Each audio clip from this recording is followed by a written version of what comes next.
Guys,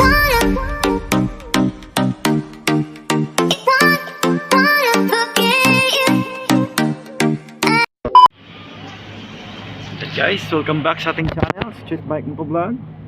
Ngayon guys, ang gagawin natin is sa sound test lang tayo ng 59 big bulb na load ng Mio. Ito yung big bulb niya guys. Hindi naman to yung mamahalin, budget meal lang. Tsaka Hachi na 59 black. So tayo lang ang setup nito. So, yun.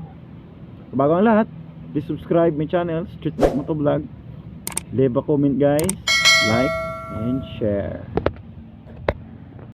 Right guys, ito yung pipe niya, madumi pa kasi. Yan, before chicken, tsaka titanium. So yan. So paanda rin na natin guys.